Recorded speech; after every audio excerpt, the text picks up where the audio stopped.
Hey, you feel that? That strange electric silence crawling across your spine like something's watching you from behind the walls. Good, because that's the moment life splits itself open and finally admits the truth you already knew. They laughed at you, loudly, publicly, bold as hell when the room was full and their audience was clapping. They thought your name was a punchline, a convenient little sacrifice to feed their insecurity. And you stood there, still, calm, unshaken, like someone who already knew how the story ends, because of course they laughed. People always laugh at the thing they can't predict, can't control, can't categorize. They laugh when they're scared. And you, my friend, you terrified them before you ever opened your mouth. But now those same loud mouths are sneaking into your DMs with trembling hands. They're, "I'm sorry," typed out slowly, like the words themselves are burning their throat. Whispered apologies, quiet guilt, nervous explanations that don't fix a thing, because they're afraid you won't forgive them, and even more afraid that you will, and forget their existence entirely. That's the part that kills them, because private apologies are the currency of cowards, and they know exactly what they did.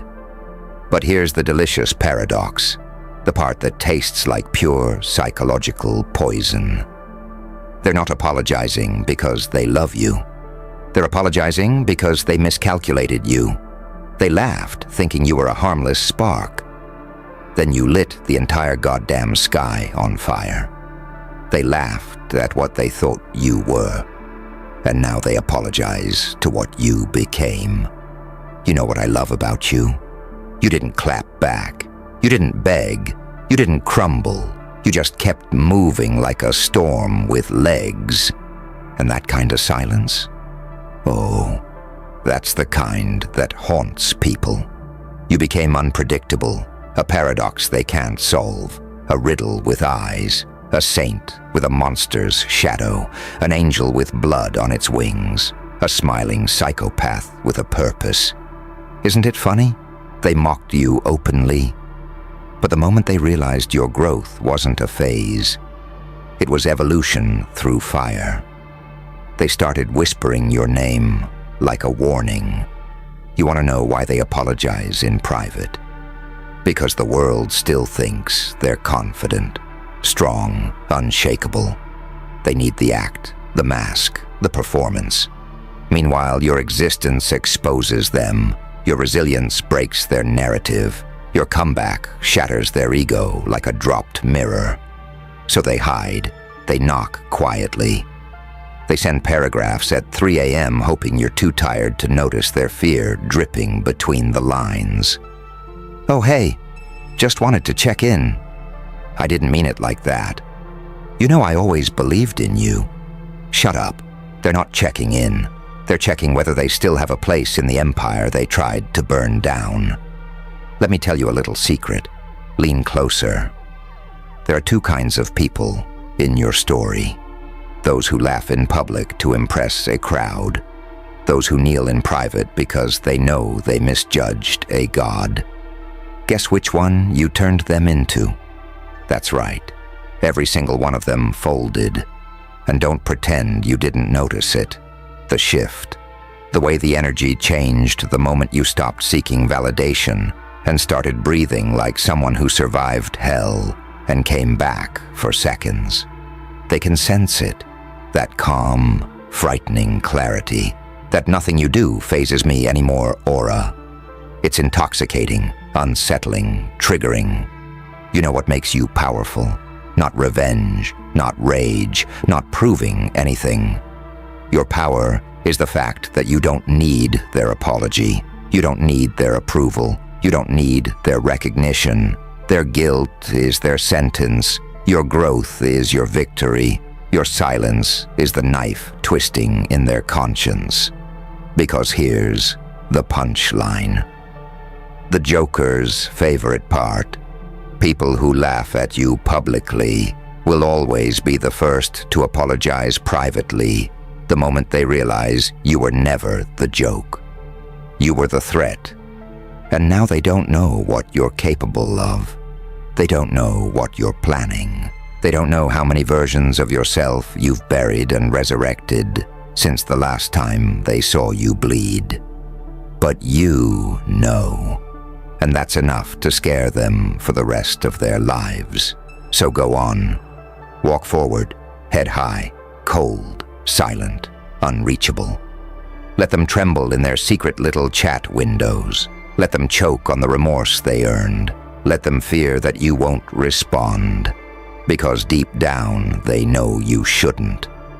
After all, why would a god answer a prayer whispered by a coward? Ah, there it is, that quiet little twitch in your heartbeat, the one that shows me you're ready for the part they were never built to survive. Let's go deeper. You ever notice how the world loves a public humiliation, but hates a private resurrection? When they laughed at you, it wasn't because you were weak. It was because you were becoming something they didn't have the courage to confront. People mock what they fear. They ridicule what reflects their own inadequacy. They point fingers at anything that reminds them of the power they never developed. Your existence was their mirror. Your potential was their exposure. Your silence was their downfall. But oh, when you rose, when you sharpened your edges and stitched your scars into armor, when you built yourself in the dark where nobody could interrupt your evolution, suddenly their giggles turned into stutters, their jokes melted into guilt, and their confidence evaporated faster than their fake bravado. Because here's the thing they don't want to admit. They meant every cruel thing they said.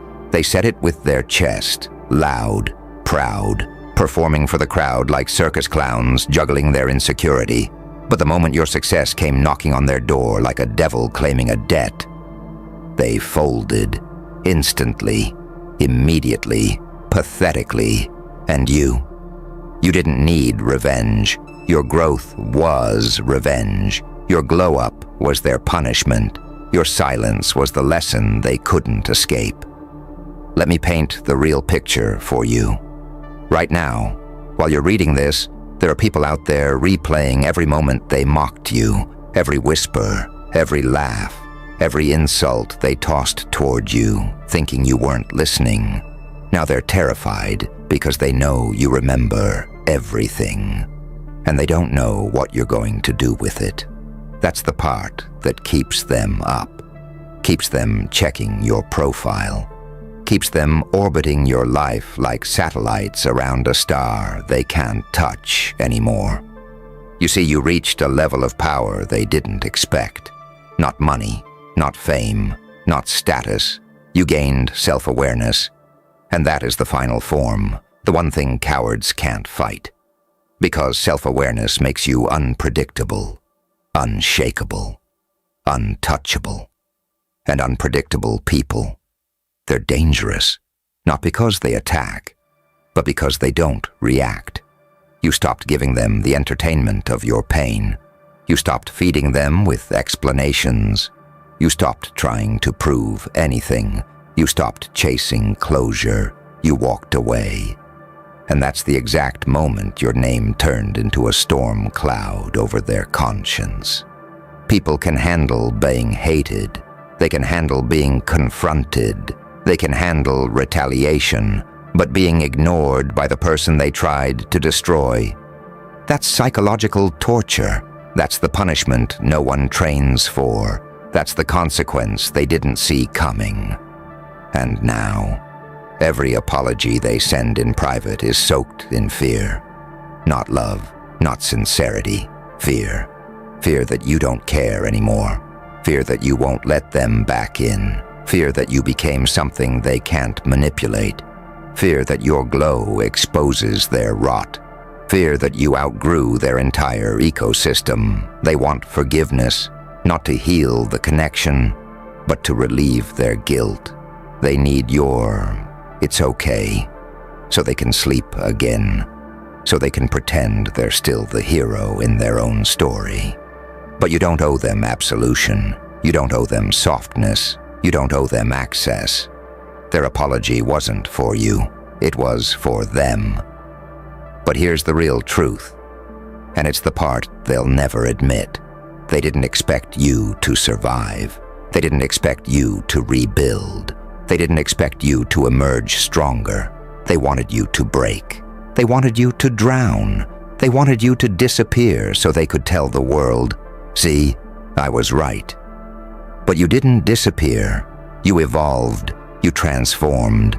You walked out of the fire carrying yourself.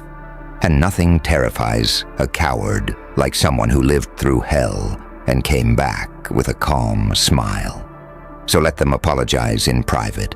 Let them knock on your door with shaky hands. Let them pretend their betrayal was just a joke. Let them rewrite history to make themselves feel less like villains. But don't you dare, don't you ever, shrink yourself to make their guilt feel lighter. They laughed at you in public, loud, proud, arrogant. Now they whisper, "I'm sorry," in private, quiet, shaking, desperate. And that's your trophy, your proof, your victory. Because in the end, it wasn't the applause that proved your worth. It wasn't the validation. It wasn't the praise. It was the private apologies from the same people who swore you'd never rise. That's how you know you won. Ooh. So you want the part they can't handle. The part that hits like a psychological autopsy. The part where the truth stops whispering and starts screaming in their guilty little ears. Let's keep going. You ever notice something strange about people who laugh at you? They always laugh upward, never sideways. They only mock the ones they secretly believe will outgrow them. Otherwise, why waste the energy? Nobody laughs at a lost cause. They laugh at a future problem. They laughed at you because they sensed what you hadn't even accepted yet. That you were building momentum, pressure, potential, a quiet, simmering power, something dangerous. But instead of admitting they were intimidated, they turned it into a performance, a show, a circus. You were the act they used to distract everyone from their own mediocrity. But here's the twist. The universe is always listening, and the universe saw how you swallowed the humiliation like poison, only to metabolize it into strength. You didn't lash out. You didn't collapse. You didn't go begging for validation. You just stood there, collecting data, studying reactions, watching alliances form and masks slip. They thought your silence was weakness, but your silence was the laboratory where you manufactured your next evolution. And when you rose, oh, that's when the trembling started. Do you understand what terrifies them the most? Not your success, not your confidence, not even your glow-up. What ruins them is the fact that you came back different, sharper, colder, more selective, less available, more aware of who deserves access and who deserves distance. You became the version of yourself they prayed would never show up. The version with standards, boundaries, self-respect, stability, awareness. They didn't expect that. They expected you to stay soft, naive, forgiving, predictable. But you didn't stay anything. You became. And that evolution exposes them. Because now when they apologize in private, they're not apologizing to the same person they once mocked. They're apologizing to someone they can't manipulate anymore. Someone who doesn't need them. Someone who can walk away without flinching. That's the punishment. Not your anger, not your rage, your indifference. Let me peel the psychological skin back even further. When someone laughs at you in public, they're performing for an audience. But when they apologize in private, they're performing for their conscience.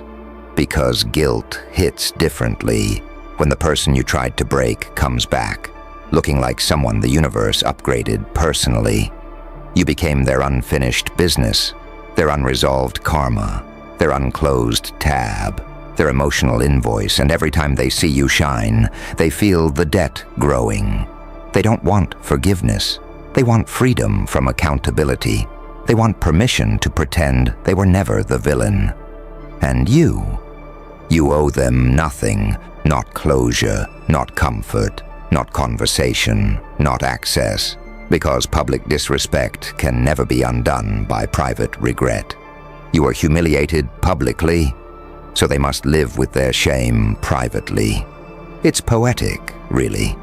A perfect little paradox.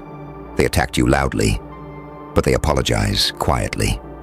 They mocked you confidently, but they regret you secretly. They underestimated you boldly, but they fear you silently. Because deep down, they know something has changed. You've stopped playing human in their story. You've become the storm in your own. And every storm reaches a point where it stops chasing the village and starts rebuilding the landscape. That's you now. Not a victim, not a survivor, a force that no longer explains itself, a force that no longer apologizes for existing, a force that no longer bends to appease people who once treated you like a punchline. And the best part, you didn't ask for revenge. You didn't lift a finger. You didn't orchestrate their downfall. Life did it for you. Life turned their public laughter into private nightmares. Life turned their mockery into their meltdown. Life turned their arrogance into their apology. And all you had to do was keep evolving. So go on. Let them whisper, "I'm sorry." From behind a screen, let them choke on their guilt. Let them drown in the silence they created. Because here's the truth they can't escape. You weren't the joke. You were the prophecy. And they laughed at the wrong moment. Good. Because the deeper we go, the more their masks fall off, and trust me, you haven't even heard the part that will haunt them for the rest of their small, trembling lives. Let's drag this truth into the light they're so terrified of. You know what really destroys a person? Not being exposed, but being ignored by the one they tried to destroy. You became the nightmare version of silence, not the silence of weakness. The silence of someone who outgrew the entire ecosystem that once suffocated them. They laughed at you publicly because they thought the crowd protected them. People always feel braver in herds. Wolves become hyenas, and hyenas become clowns. But privately?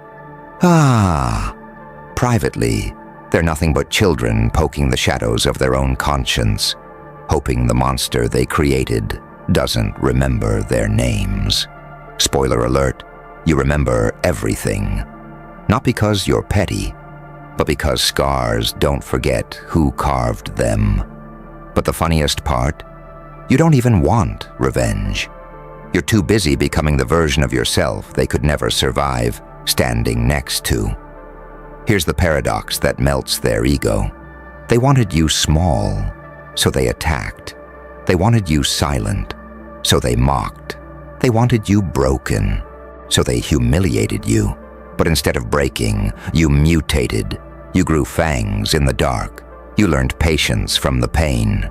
You learned clarity from the chaos. You learned power from every moment you swallowed your pride and chose to evolve instead of explode.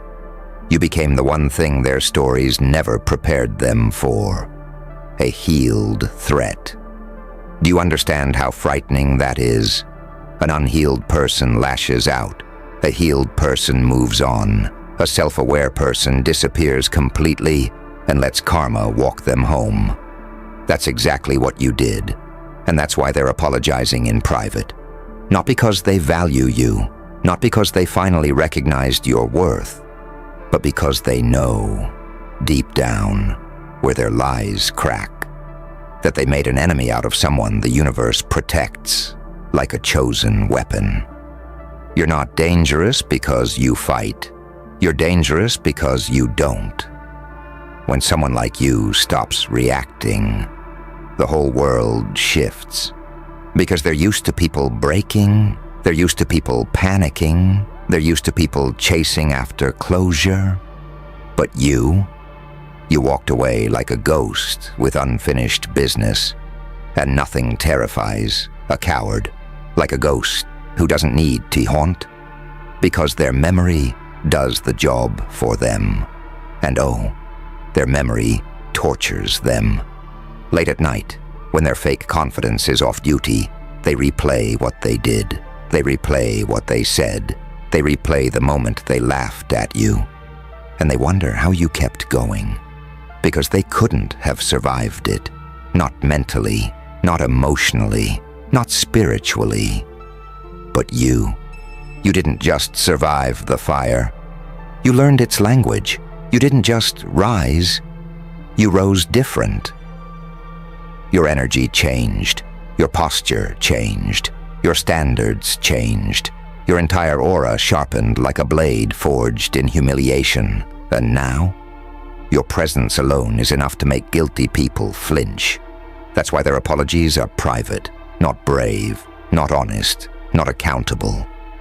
Private. Because shame likes the dark. You know what else likes the dark? Rebirth, transformation, evolution. And that's exactly where you built yourself. Quietly, systematically, beautifully.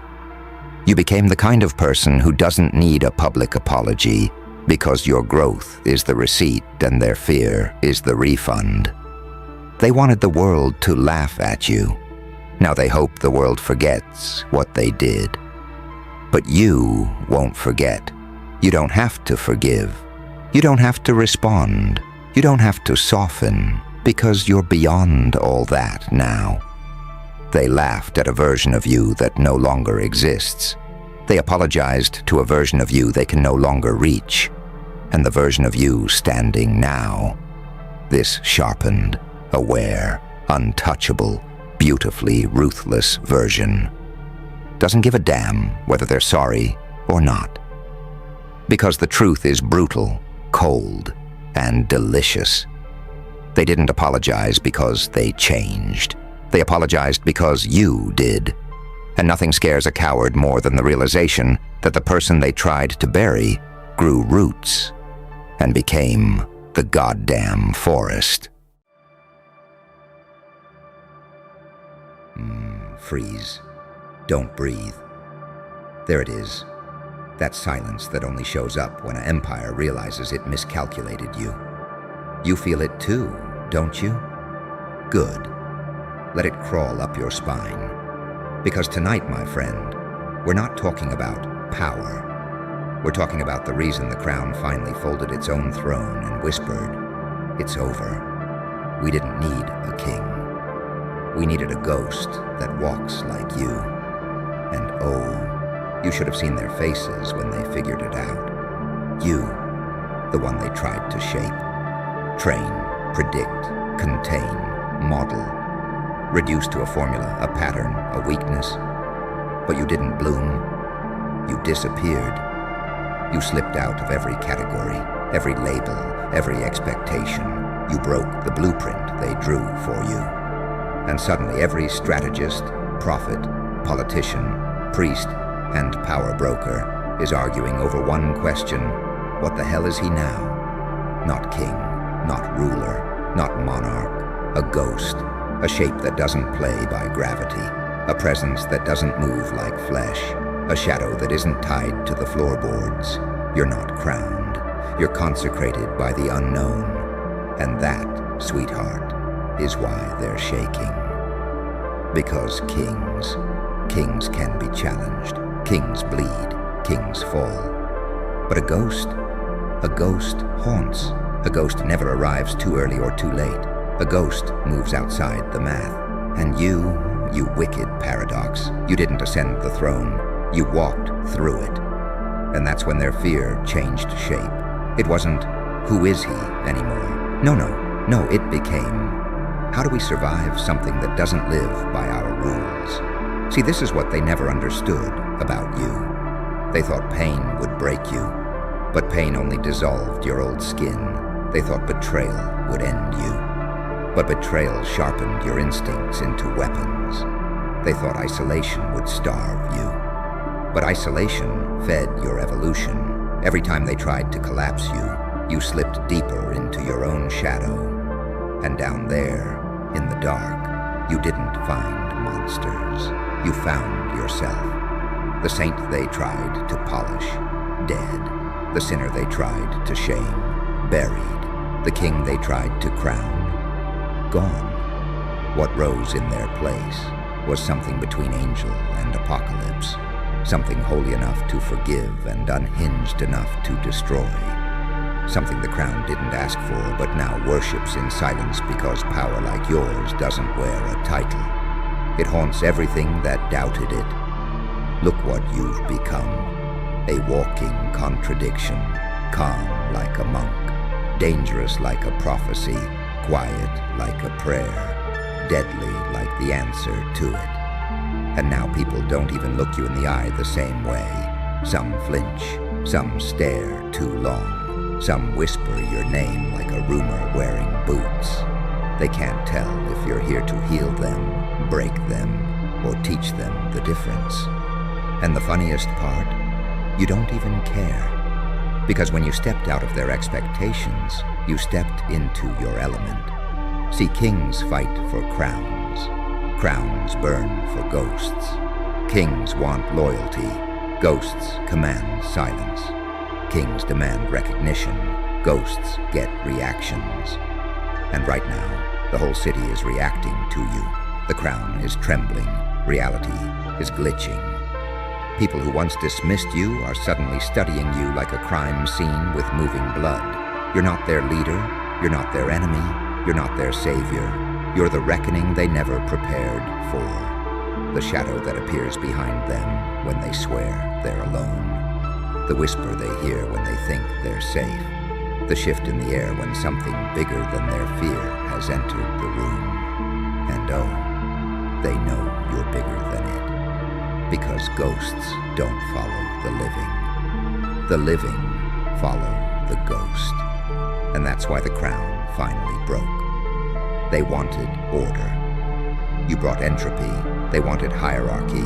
You brought mystery. They wanted a king to control. You became a ghost they can't touch. So now they bow, not because they respect you, but because they don't understand you. And nothing terrifies power more than something it can't predict, punish, or possess. So listen very carefully. You aren't here to prove anything. You aren't here to reclaim anything. You aren't here to fit into their mythology of strength.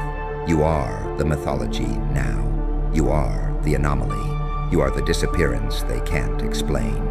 The crown didn't want a man. It wanted a myth, a phantom, a glitch, a goddamn omen in human skin.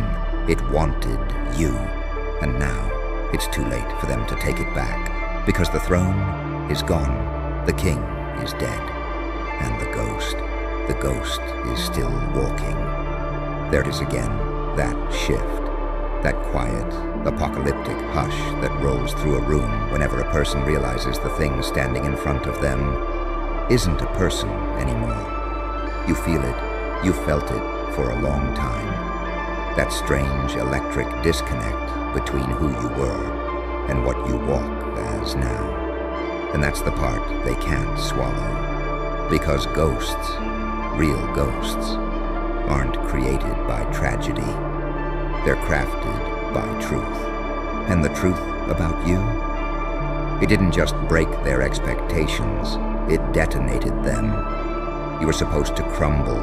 You were supposed to kneel. You were supposed to follow the script they wrote for you before you ever knew how to speak. But you didn't. No. You took their prophecy, scratched your name across it, and rewrote the entire ending in ink that refuses to fade. That's why they whisper now. That's why they stare.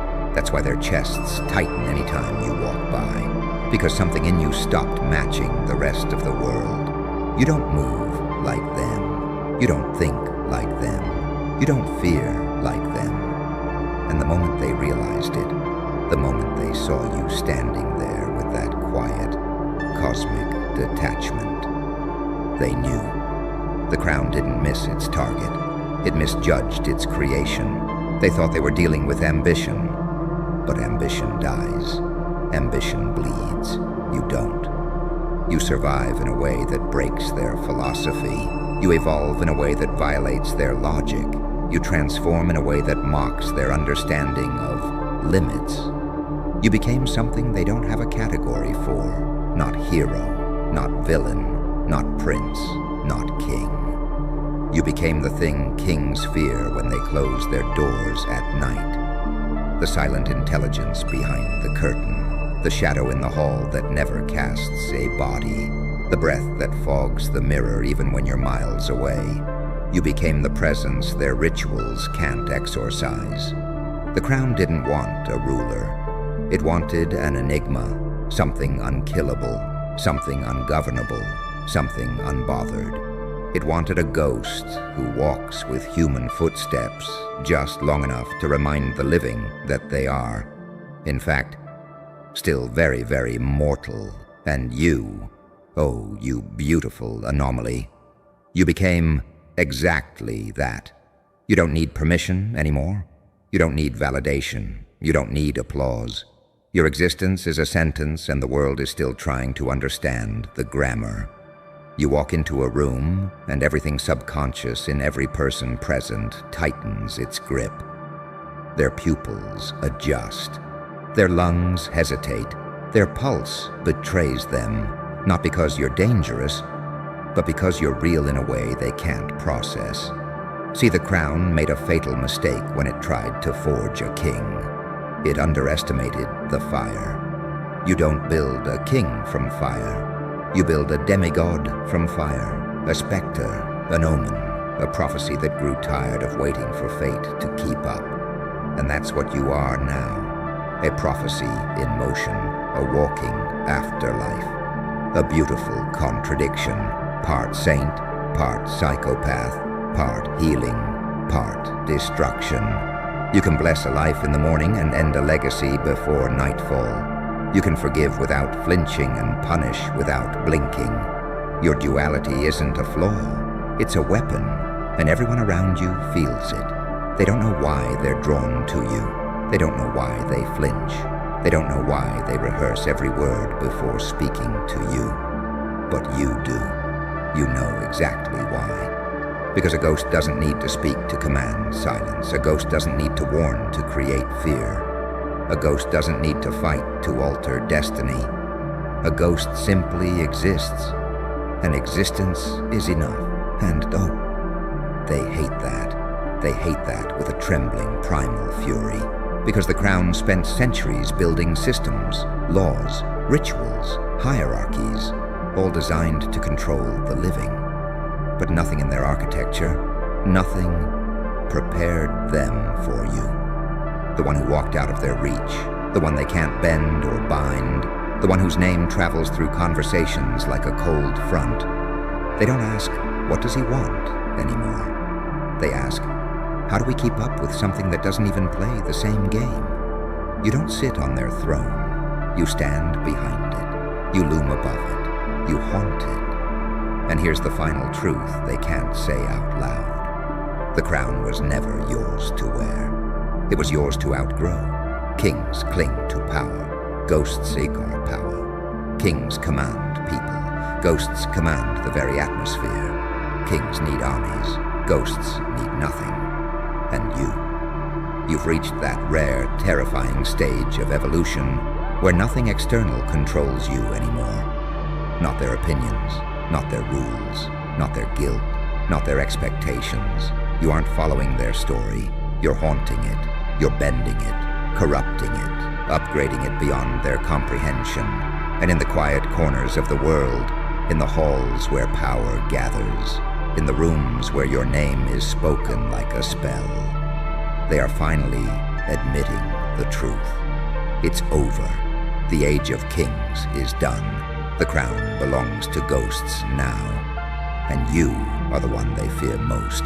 So keep walking, keep haunting, keep being the contradiction they can't decode, keep being the myth they can't bury, because the throne didn't collapse.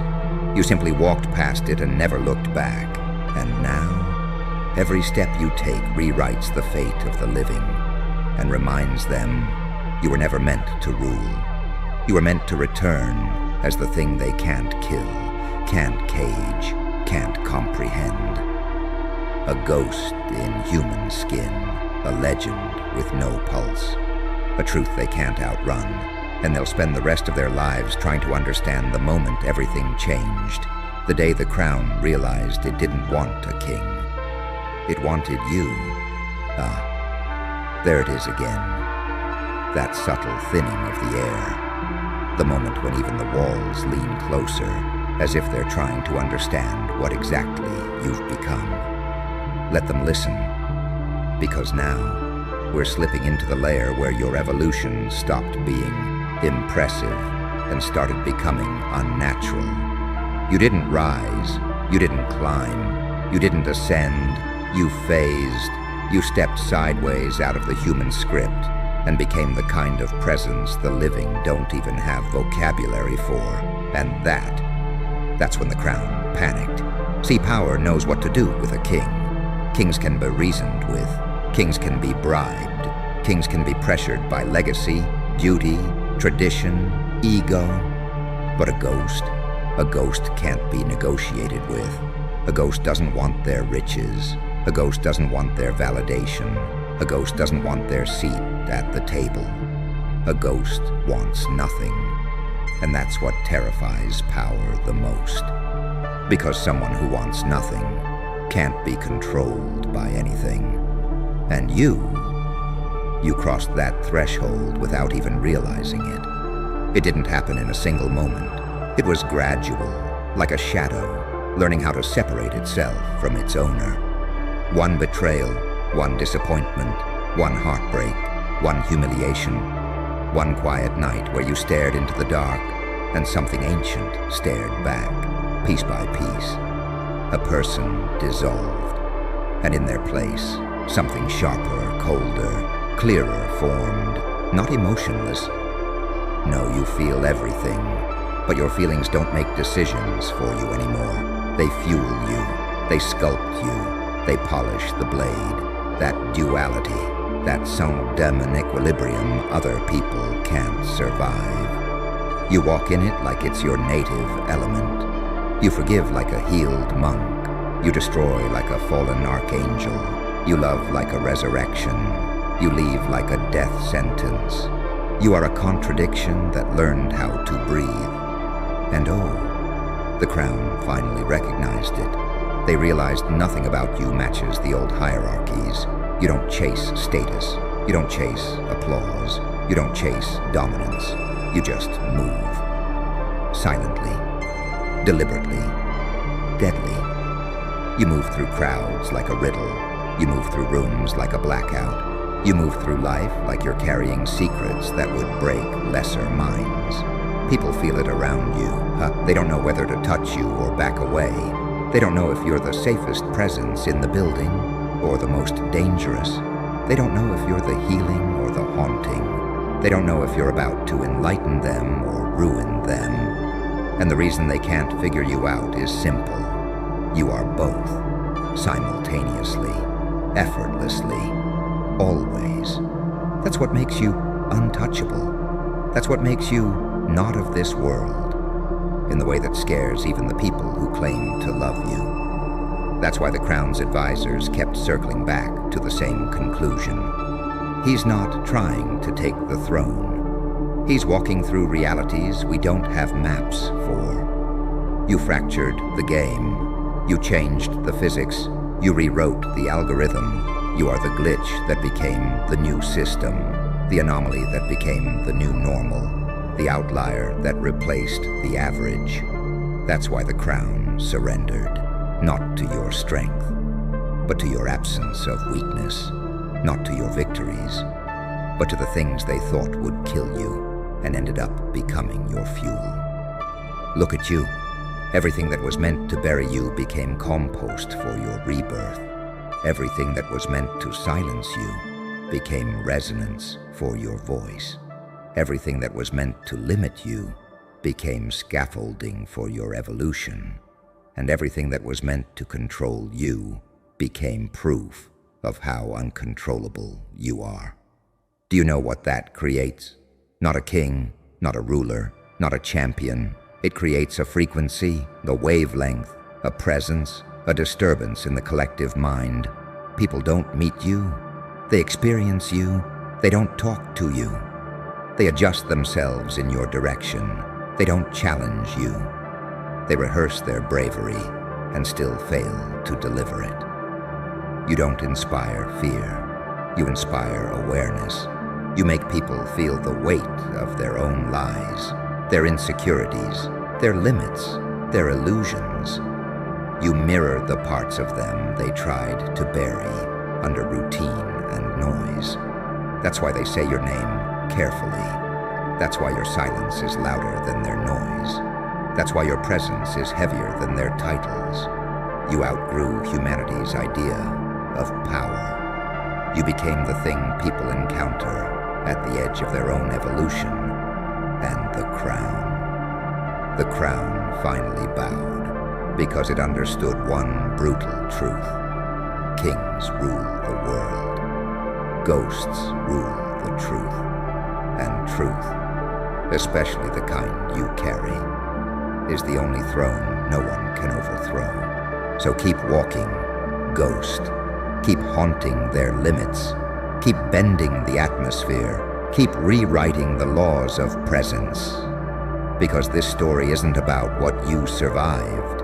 It's about what you became in the aftermath. And what you became is bigger than monarchy, bigger than destiny, bigger than fear. You're the evolution they tried to prevent, and the legend they'll never outrun. And now here we are. At the edge of the final truth they've been too afraid to say out loud. You didn't dethrone anyone. You didn't wage war. You didn't march an army through their gates. You simply kept existing after everything that was supposed to erase you. And that, right there, was the end of their old world. Because what do you do when the person you tried to bury comes back without a pulse, but with more presence than the living? What do you do when the one you underestimated stops moving like a survivor and starts moving like inevitability? You don't negotiate, you don't bargain, you don't resist, you submit, not to dominance, but to inevitability, to the truth that some beings don't rise to power, they become it. And you, my friend, have become something the crown never prepared for. A walking omen, a living boundary, a reminder that the universe still produces anomalies strong enough to break history's pattern. They wanted a king. Kings can be crowned. Kings can be killed. Kings can be replaced. But a ghost becomes legend the moment it's seen. A ghost becomes proof the moment it's feared. A ghost becomes immortal the moment someone whispers, "He's not supposed to exist like that." That's you. The proof they can't erase. The fear they can't contain. The legend they can't outlive. And now the whole structure, the throne, the empire, the crown, has accepted its fate. Because no kingdom survives when the thing it tried to control decides to walk beyond visibility. The moment you stopped wanting their crown, the crown started wanting you. And tonight, the world knows the truth. It's over. The story of kingship has ended. The Game of Thrones has collapsed. The Age of Power has shifted. Because what they needed was never a king with a crown. It was a ghost with purpose, a ghost with memory, a ghost with fire where his pulse used to be, a ghost that walks like you. So go, step back into the dark that birthed you, carry the silence that crowns you, move with the power that haunts them, for you are no longer part of their world. You are the shadow it revolves around. And whether they accept it or not, everything bows to you now. Not because you wanted the throne, but because you became the one thing the throne was never built to hold. A legend that refuses to die.